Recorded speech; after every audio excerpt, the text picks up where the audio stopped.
ছিলাম যে আমার বেবির ওয়েটটা অনেকটা কম, তো ডক্টরবাবু তাই বলেছে আবার নতুন করে ওকে অন্য ডক্টরকে দেখিয়েছি, তিনি বলেছেন যে খাবার চার্ট বানিয়ে দেবেন।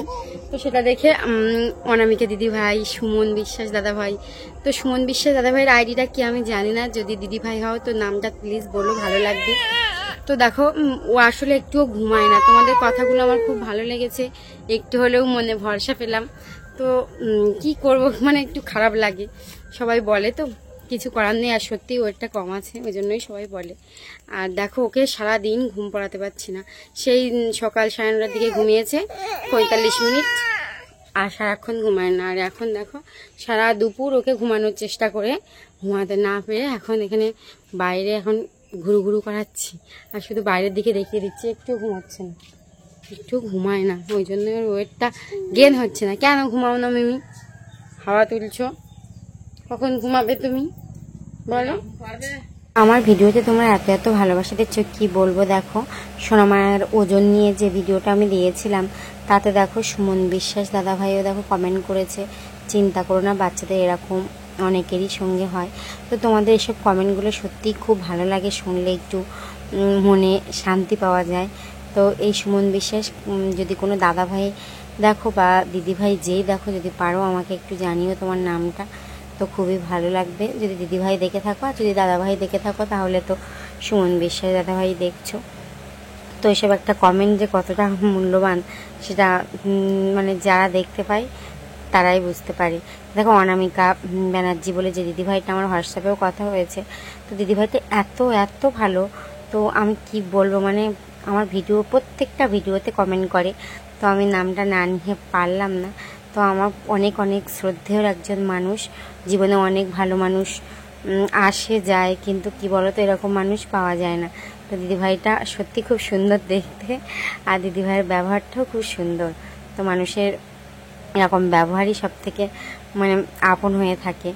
এবং সোয়াদা আক্তার বলে এই দিদিভাইটাও লিখেছে, SMS করেছে, তো অনেক অনেক ধন্যবাদ সবাইকে। আর সবাই খুব ভালো থেকো। পৃথা কাকলি লাইফস্টাইল বলে ওই দিদিভাইটা কমেন্ট করেছে, তো অনেক অনেক ভালোবাসা তোমাদেরকে আমার পাশে এতটা থাকার জন্য। তো একটা ভিডিওতে তোমরা সবাই প্রায় কমেন্ট করেছো, এত ভালো লেগেছে কি বলবো। তোমাদের সাথে হয়তো কখনো সামনাসামনি দেখা হবে কিনা জানি না, তো দূর থেকে এরকমভাবে ভালোবাসা সবাই কিন্তু দিতে পারে না। তো তোমাদেরকে অনেক অনেক ভালোবাসা, তোমরা সবাই খুব ভালো থেকো। FR জান E2T বলে দেখো একজন কমেন্ট করেছে, আপু টেনশন করো না, সব ঠিক হয়ে যাবে। আপু তুমি বলেছিলে আমার ছেলে হবে, আমার ছেলে আমার সত্যিই ছেলে হয়েছে। তো দেখো আমাকে জানিয়েছে, আমি সত্যি খুব খুশি হয়েছি। তো দেখো মেলা না মেলাটা তো বড় ব্যাপার না, সবসময় তো মিলছে না, দু একটা ভুলও হচ্ছে। তো আমাকে জানিয়েছো, আমার খুব ভালো লেগেছে। ভগবান আশা করি তোমার মনের ইচ্ছাই পূরণ করেছে। তো সবার মনের ইচ্ছা পূরণ করুক, এটাই আমি চাই। আর তোমরা খুব খুব ভালো থেকো, আর এভাবে প্লিজ একটা করে কমেন্ট করো, তাহলে আমারও খুব ভালো লাগবে। কেন বলো তো, মানুষের ব্যবহারটাই তো আসলে, আর তুমি সে কমেন্ট করো বলেই আমি তোমাদের নামগুলো দেখি, কমেন্টগুলো পড়ি, ওই জন্য আমার খুব ভালো লাগে। তো তোমাদের সাথে এরকম একটা সম্পর্ক হয়েছে, এটা আমারই খুব ভাগ্যের ব্যাপার। কেমন আছো তোমরা সকলে? আশা করি তোমরা সকলে খুব ভালো আছো, আমিও খুব ভালো আছি। তো দেখো মিমির ওয়েট গেনের ব্যাপারে তো তোমাদেরকে জানিয়েছিলাম, তোমরা অনেকেই ভরসা দিয়েছো। আর কি বলতো, সবাই এমনি নিজেদের মতো করে পারে, এটা আমাকে অনেক দিদিভাই বলেছে। তো তাই হোক, ডক্টরের পরামর্শে চলি, আর আমরা চেষ্টা চালিয়ে যাই, তারপর যা হয় হবে। তো আমাকে বারবার করে কমেন্ট করা হচ্ছে যে ছেলে বেবি মেয়ে বেবি হওয়ার যে বিষয়টা, কিন্তু আমার চ্যানেলে গিয়ে কিন্তু তোমরা দেখতে পারো প্রচুর প্রচুর ভিডিও দেওয়া আছে। ওই জন্য আমি আলাদা করে এসব নিয়ে আর ভিডিও বানাতে চাইছিলাম না, তবুও অনেকের প্রবলেম হচ্ছে তাই আরেকবার বললাম। তো কী বলো তো, ছেলে বেবি মেয়ে বেবি হওয়ার জন্য যে নিয়মটা আমার কিন্তু বড় বড় ভিডিওতে সুন্দর করে তোমাদেরকে বলা আছে, তারপরেও কেন বুঝতে পারছি না আমি জানি না। তো আমি তোমাদেরকে বলেছি কোন জায়গা দেখে তোমরা অমাবস্যা আর পূর্ণিমার ডেটটা অবশ্যই ভালো করে দেখে নেবে, তাহলে সব কিছু বুঝতে পারবে। আর যখন দেখবে অমাবস্যার আগে তোমাদের পিরিয়ড আসছে, মানে অমাবস্যার আগে যে একাদশীটা আসছে, সেই একাদশীর কাছাকাছি তোমাদের পিরিয়ডটা আসতে হবে। আর অমাবস্যার আগে থেকে কিন্তু তোমাদের সহবাসটা করতে হবে, যাতে বেবিটা সেই সময় থেকে নেওয়া শুরু হয়। আর তারপরেও আমি তোমাদেরকেই বলেছি কী কী বাদ দিতে হবে। রবি গুরু শনি মঙ্গল, মানে রবি গুরু, আর গুরু মানে হচ্ছে বৃহস্পতিবার, মানে রবিবার বৃহস্পতিবার শনিবার মঙ্গলবার, এই দিনগুলোতে যেন জোট সংখ্যার দিন পড়ে। তো পিরিয়ডের শুরুর দিন থেকে তোমাদের জোটতম দিন, যেমন 4, 6, 8, 10, 12, 14, 16, 18 এবং 18তম দিন পর্যন্ত তোমাদেরকে ট্রাই করতে হবে। তাহলে কিন্তু নিজের মনের মতো একটা আশা করাই যায় বেবি। তো তারপরেও অনেকের অনেক রকমভাবে খাটে না, সেগুলো তো ভগবানের উপর নির্ভর করে, কিন্তু যে নিয়মটা সেই নিয়মটা কিন্তু এটাই। আর যারা মেয়ে বেবি নিতে চাইছো তাদেরকে তো বলেছি পূর্ণিমাটা তোমরা মানে পঞ্জিকা দেখে ঠিক করে নেবে। তো মানে পূর্ণিমা আসার আগে যে একাদশীটা আসবে সেই একাদশীর আগে পিরিয়ড আসলে তোমরা বীজের দিন দেখে আর রবি, গুরু, শনি, মঙ্গল বাদে যে দিনগুলো আছে ওরকম দিনে বীজের দিন পড়লে সেদিনই সহবাস করলে মানে আমাদের মেয়ে বেবি হওয়ার আশঙ্কা অনেকটা বেড়ে যাবে। তো দেখো সব কিছু তো ভগবানের হাতে, তবুও আমার যতটুকু নিয়ম জানা আছে সেটাই তোমাদের সাথে আমি শেয়ার করেছি। আর ছেলে বেবি মেয়ে বেবি হওয়ার জন্য তোমরা অবশ্যই বিভিন্ন সিমটম আছে, নাভি আছে, সেগুলো লক্ষ্য করতে পারো। সেগুলো লক্ষ্য করলে কিন্তু প্রচুর মানুষের খেটেছে। একটা উকিল দাদা ভাইয়ের কথা বলেছিলাম, তো উকিল দাদা ভাইটা ছেলে বলেছিলাম, তার কিন্তু ছেলে হয়েছে। তো খাচ্ছে না, খুব কমই কিছু মানুষের খাচ্ছে না। তো কী করবো বলো, আমার কিছু করার নেই, সবই তো ভগবানের হাতে। তো বলেছি তোমাদেরকে, তারপরেও যদি তোমরা কেউ ট্রাই করতে চাও, ব্যাপারটা খারাপ না, তোমরা ট্রাই করে দেখতে পারো। কিন্তু যদি কিছু না হয় সেটা তো আমি কিছু বলতে পারবো না, তাই না? তবে 99% এরা কিন্তু কারেক্টই হয়। সবচেয়ে মূল্যবান হলো একটা সুস্থ সবার সন্তান যেন আমাদের পৃথিবীতে আসে, তাই তো আমরা চাই। তারপরেও দেখো অনেকের একটা ইচ্ছা থাকে একটা বেবি হয়ে গেলে আর রকম বেবি, তাদের জন্যই শুধুমাত্র নিয়মটা।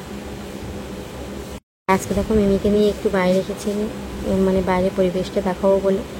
আর এখানে আমাদের কালী পুজো হবে বলে তার বিভিন্ন অনুষ্ঠান প্রোগ্রাম সব কিছু সেট চলছে, লাইট সব কিছু লাগানো চলছে। আমি বাইরে আসলে না খুবই খুশি হয়, কিন্তু আমার বাইরে ঠিক নিয়ে আসার ইচ্ছা না, কারণ রাস্তার এখানে আমার একদমই ভালো লাগে না। যখন মাঠ বের হবে তখন মাঠে গিয়ে আমরা বেশ আনন্দ করতে পারবো। আজকে মিমিকে দেখো বাইরে নিয়ে এসেছিলাম, আর কতজনের সাথে ও মানে দেখা হয়েছে, আর সবাইকেও খুবই মানে ভালোবাসে, কারণ দেখো এক গলাতেই কিন্তু সবার কোলেতে চলে যাচ্ছে। আর এই যে বোনটাকে দেখছে, বোনটা দীপা আমার কাছে পড়তো। তো বোনটা কিন্তু খুবই ভালো, আর খুবই ভালো, মানে এত ভালো, ওর সাথে মিমি খুব ভালো থাকে। অনেকের সাথেই থাকে, তার মধ্যে দীপা খুবই ভালো মেয়ে, আর ওর সাথে মানে অনেকটা সময় ও থাকতে পছন্দ করে। সব সময় তো দেখা হয় না, যখনই দেখা হয় তখনই ওর কোলে উঠে যায়। ও আমাদের বাড়িতে মানে অফ টাইমেও যায়, দুপুরের টাইমে, তখন গিয়ে কিন্তু দেখা করে, মানে ভাইকে নিয়ে যায়, গিয়ে আমাদের মিমির সাথে দেখা করে। ও মিমিকে ভীষণ ভালোবাসে। আর এই যে আমার বড় মামার সঙ্গে রাস্তায় এসে দেখা হয়ে গেছে, তো বড় মামা বলছে তুই চল খাবার কিনে দেবো তোকে। তো এরকমই বলছিল। মামা মাঝে মধ্যেই মিমিকে দেখতে আমাদের বাড়িতে যায়, তবে কি বলো তো, মিমিকে মামা ভীষণই ভালোবাসে। তো মিমিকে দেখা মাত্রই তোকে কোলে নিয়েছে, আর কত কথা জিজ্ঞাসা করছিল। আবার দেখো ওর জন্য গাছ থেকে একটা ফুল তুলে আবার ওর হাতে দিচ্ছে। আর আমাকে বললো কি চল তোকে খাবার কিনে দিই। আমাদের পাশেই দোকান আছে, তো আমরা দোকানের ওখানে খাবার কিনতে যাচ্ছিলাম। এখানে দেখো আবার আমার দুই ছাত্রীর সাথে দেখা হয়ে গেল, কারণ এখানে হচ্ছে কালী পুজো হবে, তো তার মিটিংই চলছে। আর এইটা হচ্ছে মিমির কাকাই। তো কাকাই ওকে বলছে যে আমি তোকে আজকে কাঁদিয়েই ছাড়বো, দেখ তোকে কাঁদিয়েই ছাড়বো। কিন্তু মিমিকে কিন্তু কাঁদাতেও পারিনি, কিছু করতেও পারিনি। আমি বললাম তুমি যতই চেষ্টা করো ওকে কিন্তু কাঁদাতে পারবে না। এত জোরে চিৎকার করে ডাকাত দিচ্ছিল, আমি নিজেই ভয় পেয়ে যাচ্ছিলাম যে মিমি না কেঁদে ফেলে। আমারই তো ভয় লেগে যাচ্ছে, আমার সাথে অমন কেউ করলে আমি কিন্তু ভীষণ ভয় পেয়ে যেতাম। তারপর দেখো আমরা এখানে চলে এসেছি। মামা বলছে এই পুরো প্যাকেটটা নিয়ে এই খাবারটা তুই খাবি। তো আমি বলছি না, এতগুলো মিষ্টির প্যাকেট আমি নেব না, কারণ এতটা মিষ্টি আমার খাবার পক্ষে তো একদমই ঠিক না, আর মিমিও খেতে পারবে না। তো মামারা আগের মানুষ, তো তারা অতটা মিষ্টি খাবে কি না খাবে অত তো জানে না, তো এরকম করছিল। তো মিমিকে দিয়েছে, মিমি সেটা ধরার চেষ্টা করছে। তাই আমি বললাম না মামা, ওটা নেব না। তারপর মামা আমাদেরকে মিমি যে ব্রিটানিয়া থিন বিস্কিট খায় তাই এক প্যাকেট নিয়েছিলাম, ছোলা ভাজা নিয়েছিলাম, আর একটা মিষ্টি ধরনের যে খাবারটা আমি খাবো সেটাই নিয়েছিলাম। তো খাবার খেয়ে বাড়ি ফেরা। টুকটাক অনেকেই জেনে গেছে যে আমার চ্যানেলটা একটু একটু করে গ্রো করেছে, তো ওই জন্যই ওরা আমাদেরকে বলেছে। তো আমি গেলে অবশ্যই তোমাদের সাথে শেয়ার করবো। বাড়ি চলে, তো ওই জন্য আমরা সবসময় আসি না। আর আমাদের এই ক্লাবে না 50তম মানে উদযাপন হবে, কালী পুজো উপলক্ষে 50তম উদযাপন হবে, মানে 50 বছর হয়ে গেছে। তো প্রচুর আয়োজন করেছে, মানে আমাদের গ্রামের দিক দিয়ে দেখতে গেলে প্রচুরভাবে মানে উদযাপন মানে করছে। আর আমাকেও মানে ডেকেছে মানে সমস্ত রকম ওখানে দেখাশুনো করার জন্য, পুজোর থাকার জন্য, আবার মানে স্মৃতিবন্দি করে একটু রাখার জন্য 50তম উদযাপন। তো আমি গেলে অবশ্যই তোমাদেরকে শেয়ার করব। এইখানেই হবে যে কালী পুজোটার কথা বললাম, 50তম মানে 50 বছরে পা পড়েছে, সেই 50তম বার্ষিক কালী পুজো অনুষ্ঠান। আর এখানে অনেক সেলিব্রিটি লোকজনও আসছে, তো সমস্তটাই তোমাদের সাথে শেয়ার করব। সবাইকে টাটা, সবাই ভালো।